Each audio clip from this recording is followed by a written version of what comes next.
Alright, so here we're going to talk about how to fish a Texas rig plastic worm. This is one of probably the most widely used ways to catch bass anywhere, and it's a good technique for pretty much any season. So first we'll go through the tackle.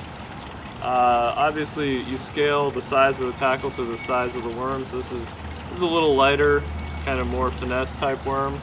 So I'm using a lighter spinning reel, 6-pound test line on it. You can certainly use bait casting as well. Kind of a medium light action spinning rod. It doesn't need to be fast action or slow action, just kind of a medium action is fine.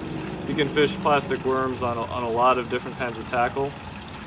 So the worm I have here is Texas rigged, and in my other video I talked about how to Texas rig the worm.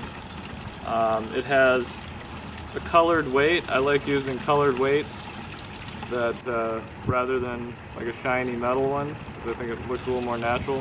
I don't think you have to match the weight color exactly with the worm, but I like to have it sort of match.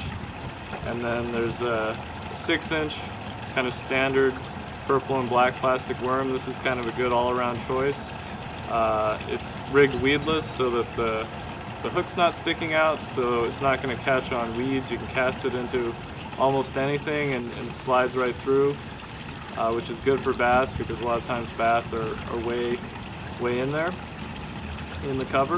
You can kind of slink it over logs and rocks. You can cast it right into the middle of a bunch of weeds and pull it right through, so it's a very versatile lure. In terms of the different kinds of lures you can fish on this, here are a couple of my favorites. So starting from the smaller ones, these are kind of finesse smaller curly tail worms. Very good for clear water. Generally the clearer the water, the smaller of the lure you want to use. These are two of my favorite colors. Black just seems to always catch fish, and purple as well. I don't really know why. Purple's not a very natural color. You don't really see anything purple in lakes swimming around, but fish see color differently than we do, so for whatever reason it looks good to them. Another type of worm you can use is a flat tail worm. It doesn't have the curly cue, so it doesn't really swim. It's a little more subtle. So that's a good type of worm to use in very clear water that gets a lot of pressure. Fish have seen these other worms that have a more aggressive action. Maybe they shy away from them. You can try something more subtle like this. Two other colors I like to use are these more natural kind of watermelon and green pumpkin colors. A little bigger size, a little bigger tail. It's going to flutter more. I might use this in a little deeper water. Salamander is a good lure to try, especially during the spawn. You can Texas rig it just the same as the other worms, and especially when bass are spawning, this looks like something threatening to their eggs, and they'll hit it a lot of times even if they're not hungry. This has the bright chartreuse tail, which is good when the water's stained, and kind of a natural brownish color, so this is a good all-around lure. Caught a lot of fish on this. This is another type of worm. It's got a ribbed body. It pushes a lot more water. It's a good option when the water's maybe not as clear. And then this is the bigger one. This is a good choice when the water's stained.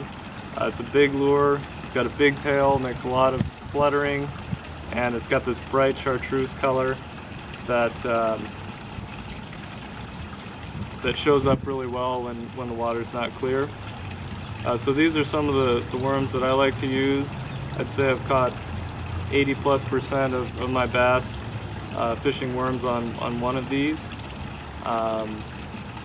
So I'm going to show underwater some ways you can fish it, so you can see kind of how it looks under the water. But basically I like to cast it out, let it sink down, kind of have the tail flutter down, sit on the bottom for a little bit, maybe not move it. A lot of times it'll come down and a bass will see it on the way down. Sometimes it'll bite it on the way down.